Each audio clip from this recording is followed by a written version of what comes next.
పరిశుద్ధ నామమునకు మహిమ కలుగునుగాక. క్రీస్తునందు ప్రియ దేవుని బిడ్డలారా, ప్రభువైన యేసు క్రీస్తు పరిశుద్ధ నామములో మీ అందరికీ ఉదయకాల శుభములు తెలియచేయచ్చు ఉన్నాను. ఈ దినమంతయు మీకు మీ కుటుంబానికి దీవెనకరముగాను ఆశీర్వాదకరముగాను దేవుడు అనుగ్రహించాలని మీ కొరకై ప్రార్థిస్తూ ఉన్నాను. నేటి దినము కొరకు ఏర్పాటు చేయబడిన దేవుని వాక్యం మత్తయి సువార్త 8వ అధ్యాయం 2వ వచనం. ఇదిగో కుష్ఠరోగి వచ్చి ఆయనకు మ్రొక్కి, ప్రభువా, నీకిష్టమైతే నన్ను శుద్ధినిగా చేయగలవనెను. ప్రియులారా, నేటి దినము కొరకు ఏర్పాటు చేయబడిన ధ్యానాంశము స్వస్థత దేవుని చిత్తం. ప్రియులారా, తనను స్వస్థపరిచే సామర్థ్యం యేసుకుందని ఈ కుష్ఠరోగి నమ్మాడు. కానీ తనను స్వస్థపరుస్తాడనే నిశ్చయత అతనికి లేదు. స్వస్థపరిచే సంసిద్ధతను యేసు చూపాడు. ఆయన పక్షపాతి కాడు గనుక మన కోసం ఒక విధానాన్ని స్థిరపరిచారు. దేవుని బిడ్డలారా, స్వస్థత విషయంలో దేవుని చిత్తమేమిటో ఈ కుష్ఠరోగికి తెలియదు. కానీ మన విషయంలో అలా కాదు. దేవుని వాక్యమే దేవుని చిత్తం. స్వస్థపరచడం అన్ని వేళలా దేవుని చిత్తమని పరిశుద్ధ గ్రంథం బయలుపరుస్తుంది. అతడు పొందిన దెబ్బల చేత మనకు స్వస్థత కలుగుచున్నది అని యెషయా గ్రంథం 53వ అధ్యాయం 5వ వచనములో వ్రాసినప్పుడు మన దేహాల శారీరక స్వస్థత గురించి చెబుతున్నాడు. ప్రియులారా, పాపక్షమాపణ కొరకు మాత్రమే కాక శారీరక స్వస్థతను కూడా యేసు సమకూర్చాడు. మన పాప క్షమాపణతో పాటు మన శరీర స్వస్థతను కూడా అనేక లేఖనాలు ప్రస్తావిస్తున్నాయి. పాప క్షమాపణ వలె స్వస్థత కూడా మన రక్షణలో భాగమే. ఎక్కడా కూడా యేసు స్వస్థపరచడాన్ని తిరస్కరించలేదు. తండ్రి చేసేది చూస్తే తప్ప స్వంతంగా ఏమీ చేయనని చెప్పిన మాట వెలుగులో స్వస్థపరచడం ఎల్లప్పుడూ దేవుని చిత్తమని ఆయన క్రియలు నిరూపిస్తాయి.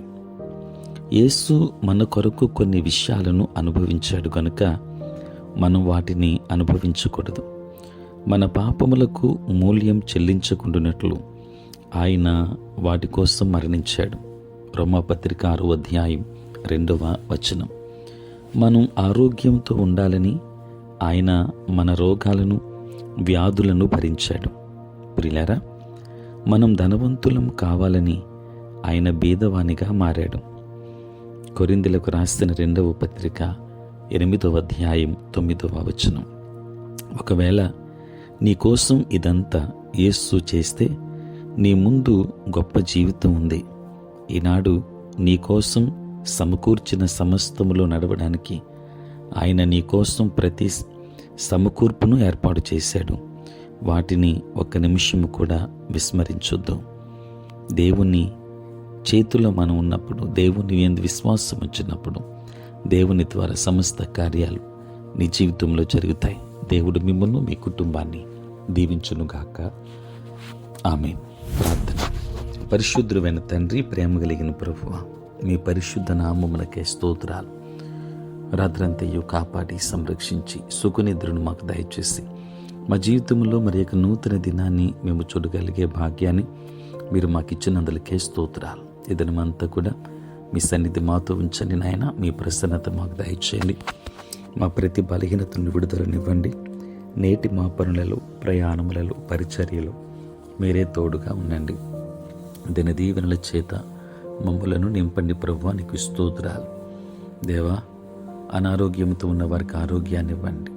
సమస్యలతో ఉన్న వారికి సమాధానమునివ్వండి. ఉద్యోగస్తులు, వ్యాపారస్తులు, కష్టపడి పని చేసుకుంటున్న బిడ్డలందరినీ కూడా మీరు దీవించుమని ప్రార్థిస్తూ ఉన్నాను. ప్రేమ స్వరూపి నీకు స్తోత్రాలు.